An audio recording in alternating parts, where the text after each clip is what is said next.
দক্ষিণ দিনাজপুরের তপন ব্লকের ৫ নম্বর দ্বীপখণ্ডা গ্রাম পঞ্চায়েতের জাজিহার গ্রামে এক যুবকের রহস্যজনক মৃত্যু ঘিরে চাঞ্চল্য ছড়িয়েছে।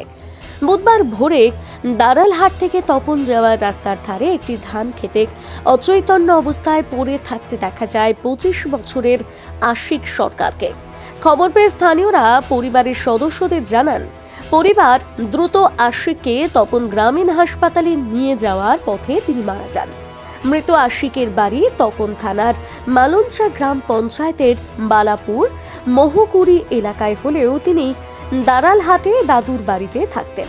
মৃতের আত্মীয়দের দাবি আশিকের গলায় দাগ পাওয়া গেছে, যা ঘটনার রহস্য বাড়িয়েছে। এই বিষয়ে মৃতের ২ আত্মীয় কি জানিয়েছেন শুনুন। 12টার দিকে আমার ছোট ছেলে তপনের দিকে টোটো নিয়ে আসতেছে, তখন দাঁড়ালে রোডের ধারে দাঁড়াই আছে। ভালো মন্দ জিজ্ঞাসা করেছে, কবে আলি, কী ব্যাপার, তো বাড়ির দিকে চল। যাবো কাকা, যাব, কিন্তু আমি একটু নানির বাড়ি ঢুকবো, তারপরে যাব কালকে। তারপর আবার 4টের দিকে আবার তপন এই চৌরঙ্গিতে দেখা হয়েছে।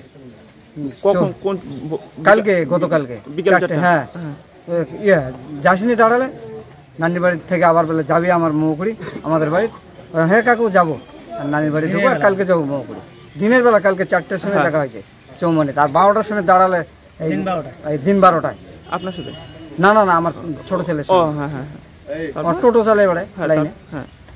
আমাদের সন্দেহ হচ্ছে মার্ডার করছে, ওর বন্ধু বান্ধব মারি ফেলছে। তারপরে সংবাদটা কি কারণ হতে পারে, কি কারণ হতে পারে, বন্ধু বান্ধবরা গন্ডগোল লাগতে পারে অনেক।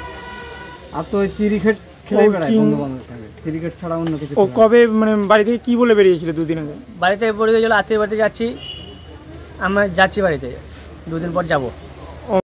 এটি খুন নাকি অন্য কোনো কারণ তা নিয়ে ইতিমধ্যে তদন্ত শুরু করেছে তপন থানার পুলিশ। পুলিশ জানায়, বুধবার সকাল 11:30 নাগাদ মৃতদেহ উদ্ধার করে ময়না তদন্তে পাঠানো হয়েছে। ঘটনার পর থেকে গোটা এলাকায় তীব্র আলোড়ন সৃষ্টি হয়েছে। তপন থেকে বিশেষ প্রতিবেদন, নিউজ টুডে।